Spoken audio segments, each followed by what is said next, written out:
Welcome to my channel easy learning accounts. आज की इस वीडियो में हम चैप्टर 1 क्लास 11th अकाउंटेंसी को ही आगे बढ़ाएंगे, जिसकी शुरुआत हमने अपनी लास्ट वीडियो नंबर 1 में की थी। हमने लास्ट चैप्टर को स्टार्ट किया था जिसका नाम था इंट्रोडक्शन ऑफ अकाउंटिंग। हमने what do you mean by accounting पढ़ा, डेफिनेशन ऑफ अकाउंटिंग भी रीड की और साथ में प्रोसेस ऑफ अकाउंटिंग जिसको हम एट्रीब्यूट्स भी कहते हैं या फिर कैरेक्टरिस्टिक्स भी कहते हैं, उसको भी 1 बाय 1 रीड किया, जिसको हमने स्टार्ट किया था बाय रिकॉर्डिंग एंड मेजरिंग और एंड किया कम्युनिकेटिंग पे। तो that was the process, attribute, characteristics जो हमने लास्ट वीडियो में पढ़े। उसी चैप्टर के आगे बढ़ते हुए आज हम पढ़ेंगे सबसे पहले what are the different objectives या फिर फंक्शंस या फिर एडवांटेजेस या फिर मेरिट्स या फिर रोल ऑफ अकाउंटिंग। आप सोच रहे होंगे इतने सारे पॉइंट्स एक साथ बोल दिए। जो कॉमन पॉइंट्स मैं आपको बताने जा रही हूँ बेटा, ये हम रोल ऑफ अकाउंटिंग आ जाए तब भी यही आंसर, फंक्शंस ऑफ अकाउंटिंग आ जाए तब भी यही points, merits advantages same points, and also one thing objective of accounting, then also we will write the same points जो हम डिस्कस करने जा रहे हैं। मैंने बोर्ड पे कुछ पॉइंट्स लिखे हुए हैं जिसको हम एक एक करके समझेंगे और अगर क्वेश्चन ऑब्जेक्टिव आ जाए तब भी यही आंसर लिखेंगे, फंक्शंस ऑफ अकाउंटिंग आ जाए तब भी यही आंसर लिखेंगे, एडवांटेज ऑफ अकाउंटिंग आए तब भी यही पॉइंट्स, और अगर रोल ऑफ अकाउंटिंग आ जाए तब भी यही पॉइंट्स हमारे फुलफिल होंगे और आंसर 110% हमारा करेक्ट होगा। तो चैप्टर 1 के कई सारे पॉइंट्स मैंने इकट्ठे कर लिए और एक ही कॉमन इसका आंसर बनाया, जो आप पूरे पॉइंट्स में चेक करिए, वहां पर वो अप्लाई इजीली होगा। तो पहला पॉइंट है बेटा हमारा maintaining the systematic records. Account का या अकाउंटिंग का सबसे इंपॉर्टेंट फंक्शन या ऑब्जेक्टिव, मेरिट, एडवांटेज या रोल होता है मेंटेनिंग द सिस्टमैटिक रिकॉर्ड्स।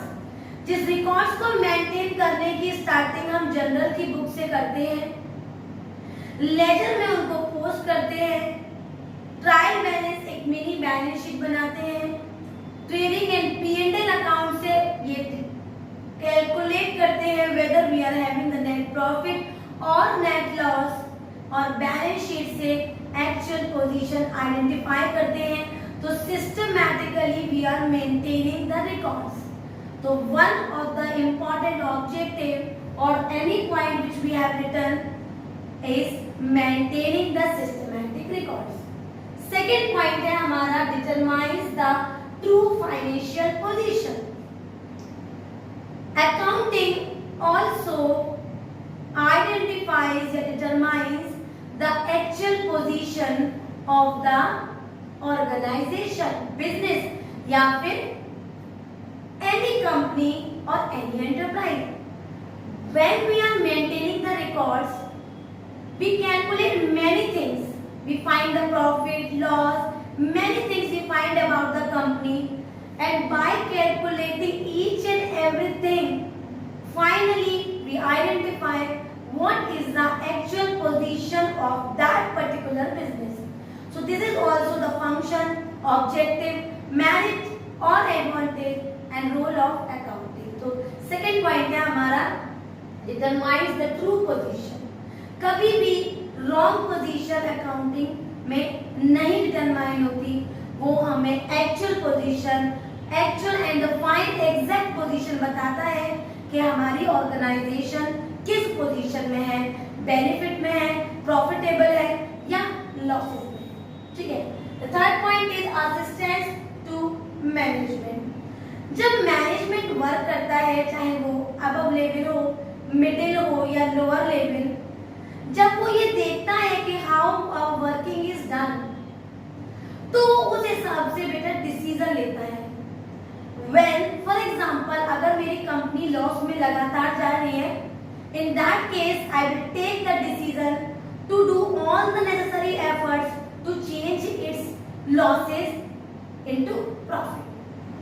तो किसी भी चीज को असिस्ट करने के लिए, मैनेजमेंट को ये दिखाने के लिए, बताने के लिए कि ये पोजीशन है, अब ये डिसीजन ले लीजिए, तो according to that position the management takes the decision regarding the organisation whether to continue with it और क्लोज इट। तो कहीं ना कहीं हमारा जो अकाउंटिंग है वो मैनेजमेंट को टू डिसीजन लेने के लिए, आगे और चीजों को बढ़ाने के लिए या कई चीजों को कम करने के लिए, कुछ हार्श डिसीजंस को लेने के लिए, हार्ड डिसीजन को लेने के लिए हेल्प करता है। तो the third objective, the third function is provide assistance to management in order to take what, in order to take the proper decision making. Decisions लेने के लिए असिस्ट करता है टू द मैनेजमेंट, मैनेजर्स को या फिर अथॉरिटीज को। Fourth point है बेटा हमारा providing accounting information to the users. Accounting information, account की या हम डेटा जो बना रहे हैं, कैलकुलेट कर रहे हैं, डेटा रिकॉर्ड्स बना रहे हैं, उनको शो कर रहे हैं, that things what are the necessary things which are used by the user. User के लिए क्या क्या चीजें जरूरी है, उन सारी इंफॉर्मेशन को अकाउंटिंग प्रोवाइड करती है। अब सबसे बड़ी बात कि बच्चा सोचेगा कि ये अकाउंटिंग इंफॉर्मेशन तो समझ में आया कि अकाउंट की इंफॉर्मेशन, जिस डेटा की मुझे जरूरत है उसकी इंफॉर्मेशन, लेकिन यूजर्स कौन है? तो हमारे जो अकाउंट है उसके दो तरीके के यूजर होते हैं, two types of user. Number one is internal users and the other is external users.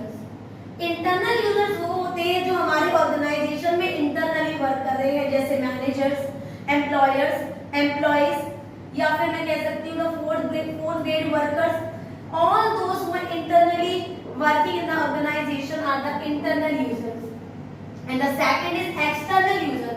वो बाहर के लोग जो कहीं ना कहीं हमारे ऑर्गेनाइजेशन से कनेक्टेड है, for example suppliers, competitors, customers, banking institutions या फिर financial institutions etcetera, the investors, they all comes under the external user. तो इंटरनल में आया बेटा managers, employers, employees, they all come internal and other are external user। तो external user हो चाहे internal user हो, इन्हें information provide करता है according to their need। that is also one of the functioning, objective, merit, advantage and role of accounting। the next and the fifth point is determines the profit as well as loss। मैंने अभी आपको starting में ही बताया था systematic records में कि जब हम अकाउंटिंग की साइकिल कंप्लीट करते हैं ना बच्चों, तो उसको स्टार्ट करते हैं जनरल से, जो हम आगे आने वाले चैप्टर्स में पढ़ेंगे। लेजर की पोस्टिंग करते हैं, ट्रायल बैलेंस बनाते हैं, ट्रेडिंग एंड P&L अकाउंट जब हम बनाते हैं ना, तो उसमें सबसे पहले हम बनाते हैं ट्रेडिंग अकाउंट। उसमें हम ग्रॉस प्रॉफिट, ग्रॉस लॉस निकालते हैं। उस रिकॉर्ड्स में और भी इनडायरेक्ट एक्सपेंसेस और इनकम्स होती हैं, उन्हें प्लस माइनस करते हैं और हमारा नेट प्रॉफिट और नेट लॉस निकल के आता है। तो कहीं ना कहीं अकाउंटिंग से हम कंपनी में कितना प्रॉफिट है और कंपनी का कितना लॉस है, इसको भी एक्चुअल डिटरमाइन कर लेते हैं और फर्दर उसको आगे बैलेंस शीट में ले जाते हैं। तो बाय दिस हमने 5 पॉइंट्स पढ़े। सबसे पहला maintaining the systematic records, determines the true financial position, assistance to the management for the proper decision making।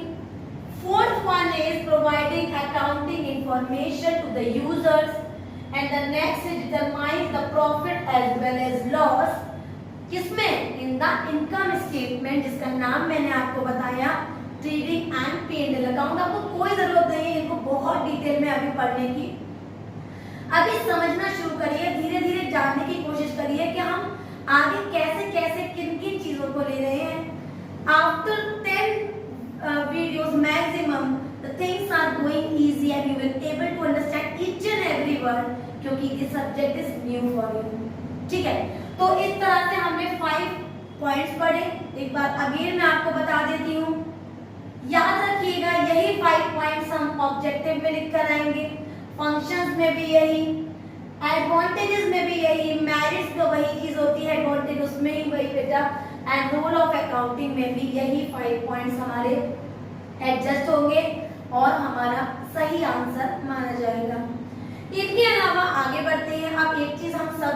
हैं as every coin has two sides.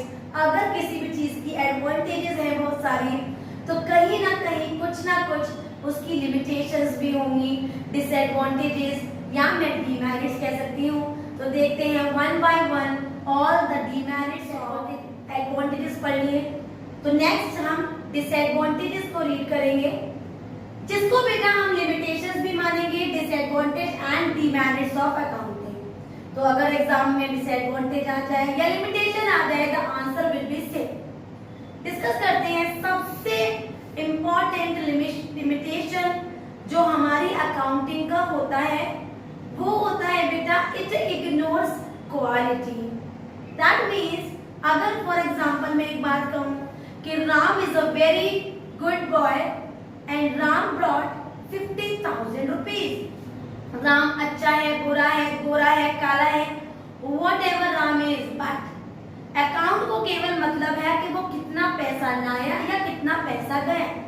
केवल मेजरेबल वैल्यू या मनी ट्रांजैक्शन ही केवल हम record करते हैं इन अकाउंटिंग। क्वालिटी हमेशा ignore करते हैं। क्वालिटी की कभी कोई एंट्री नहीं होती, कोई ट्रांजैक्शन नहीं होता। तो this is one of the disadvantage of accounting, that is it ignores quality. Under this only the quantitative measures are identified and all the qualities are ignored. Next point है बेटा window dressing. Window dressing का मतलब होता है counter manipulation of data. देखिए ज्यादातर आपने सुना होगा, सब यही कहते हैं कि अगर बैलेंस शीट इक्वल है that means the financial position is true. अब एक बात बताइए, इफ पहला रिकॉर्ड जो मैंने जनरल का बनाया, मुझे एंटर करना था एज एन अकाउंटेंट 1000 रुपीज और मैंने 100 रिकॉर्ड किया, 900 रख लिया अपनी पॉकेट में। वही अमाउंट मैंने लेजर में पोस्ट किया, the same amount go in the trial again trading in P&L and the balance sheet comes equal. तो बैलेंस शीट तो अनइक्वल हुई नहीं। तो अगर स्टार्टिंग में ही काउंटर पे ही रिकॉर्ड मेंटेन स्टार्ट करते वक्त ही अगर अमाउंट का मैनिपुलेशन हो जाए, तो रिकॉर्ड तो इक्वल मेंटेन हो जाएगा लेकिन वो गलत होगा। कहीं ना कहीं इससे हमारी फाइनेंशियल पोजीशन पे इफेक्ट पड़ता है।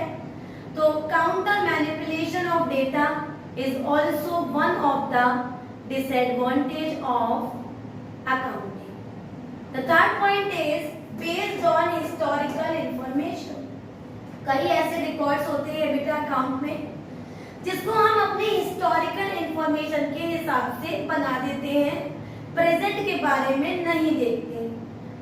शायद जो चीज मैं एग्जांपल में बता रही हूँ वो हमारे कोर्स में नहीं है, लेकिन फिर भी मैं आपको बताती हूँ। जब आप 12th अकाउंटेंसी पढ़ेंगे तो एक चैप्टर आता है, उसमें डेथ ऑफ द पार्टनर।